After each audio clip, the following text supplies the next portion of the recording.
I'm going to do some coil packs on this Ford Escape. This is a 2001 or 2002 or something like that. And we're going to replace all the coil packs on it. So it's already got new spark plugs. It has a mix match of coil packs. Somebody did some work on this in the past. A few things like valve cover gaskets and things like that.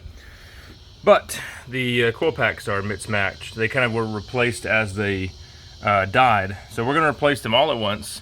We've got some brand new coil packs over there, and I'm going to show you how to do it. This job is really not that difficult. Looks a little bit overwhelming because you've got that intake plenum there in the way, and you can't even see the rear coil packs really. But as soon as we take that thing off, you'll see it's really not that big of a deal. Pretty much for this whole entire job, we're going to need a 5/16 socket, and that is it. So ratchet's going to come in handy when we get to some of these side bolts here that I'll show you. But the first thing we're going to do is remove these hoses right here, and then we're going to get our 5/16. We're going to pull out the throttle cable brackets. We'll leave the throttle body on. We'll just remove the 5/16 hose clamps there. Then we can disconnect the throttle cables. Then we're going to take out take this connector off right here and that vacuum line. Then we'll pull off the 10mm bolt here and here for the plenum. And this whole EGR assembly is going to have to slide out. You're going to have to push it because it goes in here pretty far. Taking these two out is a lot easier than removing these bolts. A lot of times those are rusted shut or rusted stuck. And there's also a gasket in there that you'll have to replace. So let me go ahead and get the tripod set up and we'll get started. I'm just going to start zipping everything off with this little 1/4 inch impact here in a second. Okay, so we've got those 3 vacuum lines. There's a few more that we'll also see. So we've got this one that goes to the 2 PCV vents on the valve covers. So I think we should be able to just move this one out of the way. And this vacuum line here will need to come off the EGR valve, but it'll stay on this stuff over here. And then I think that is pretty much it, except for connectors, electrical connectors. We've got one right here on the purge valve. We've got one down here for the throttle body. We can go ahead and actually we can disconnect these cables now. You just push that one forward, and then this one will rotate to the open position. Slide that cable out.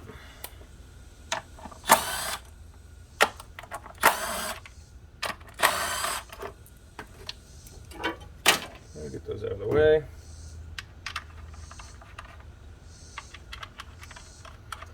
There is not a support bracket on the back of the plenum like you see on a lot of cars. A lot of cars will have a support bracket back there, but we don't have to worry about it in this case.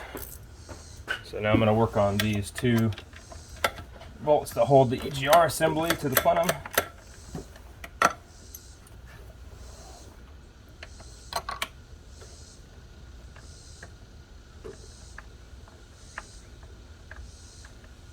So this car has 175,000 miles on it, and it was pretty filthy under here. I'm not gonna lie, it was pretty nasty.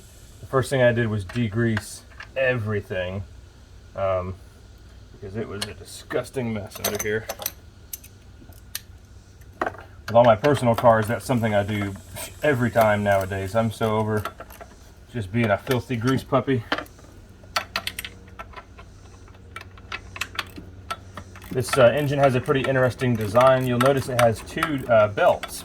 It has the main serpentine belt on the passenger side, and then over here on the driver's side, there's that little small belt there that actually runs the water pump off of the intake cam, which is kind of cool.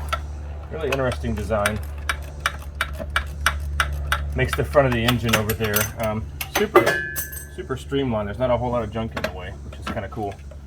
Okay, so we've got those out. Now you can see I'm going to have to pull this all the way out here, and it even needs to go a little bit further. So what we'll do is we'll wait to get this out of the way completely until we unbolt the intake plenum.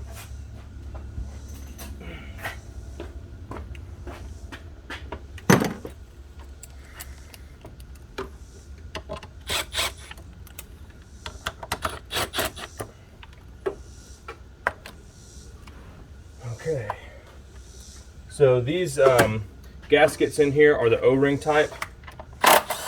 It's really not too important what order you go in, but I always do it the same way. Work your way from the outside in.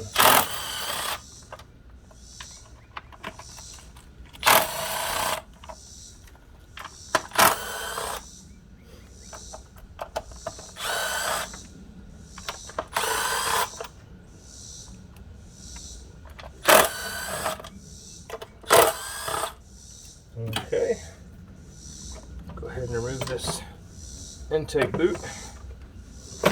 Get that out of the way. And we'll see if there's anything else I forgot at this point.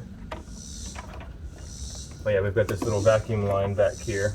It's like a little adapter that has two vacuum lines that both go into this purge valve.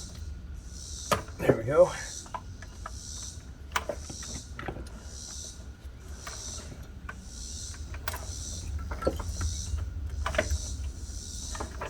Okay, so we can kind of pull this up and out this way. Oh, there's the line I was forgetting. So we've got an evap line over here that we'll need to remove. Easiest way is just to remove it from that side. Now you can see how long that tube is that goes into the EGR right there. So here's the underside of the manifold.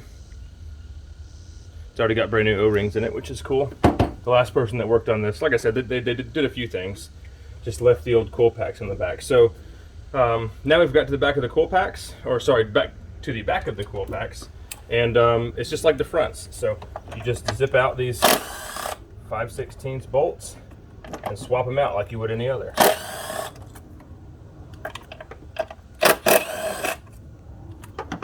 The connectors don't usually break on these like they do on some of the Ford injectors. So you don't have to worry too much. Looks like someone has already broken off the ones on the injectors actually. They've all got zip ties on them across here. So there we go. Yeah, see that one's a Denso. That one is a Denso. This one has no name on it. This one, no name as well. Same with that one. They've all got different boots and stuff too, so you can tell these are all varying ages. There's only two that actually match, those two Denzos. Who knows what this one is? D. Alright, so we can take our new coil packs, just plop them down on there. What a lot of guys like to do, what I do on the Ford modular 5.4, 4.6, and V10s is I'll put grease around this boot right here to keep the water out. Because once water gets down in here, there's no way for it to get out. And a lot of times it'll cause your coils to go bad. I'm not going to worry about it here in this case. Yeah, there you go. So you toss your coils in, and literally everything is going to be the exact reverse for putting it back together. There is a torque spec for the intake plenum bolts, but it's really not too important. Just don't get it too tight. You'll feel the gaskets bottom out. You'll feel them squish and stop. But you do have brass inserts right here. So yeah, just don't go too crazy with them. I will actually search for the torque spec and I'll post it in the description. But you're going to start from the middle, work your way out, and just put it all back together. To keep this video short, I'm going to leave that part out. We will go ahead and look at some of the vacuum lines here at the back. Let me take the tripod out, or the camera out of the tripod. So just in case you're putting this thing back together and you can't remember, you've got these three larger vacuum lines that go to the back of the plenum. And then you have these smaller ones here, and these go on the purge valve on the back of the plenum. Then you've got the vacuum line that's going to go from the purge valve, right, which is missing because it's on the intake. It's going to go to the EGR valve. A few things you don't have to remove, or you can actually leave all these lines just kind of sitting how they are. And then don't forget to put back your evap line to your intake. And that is it. You can just put this thing back together and you're done. If you have any questions, put them in the comments. Thanks for watching.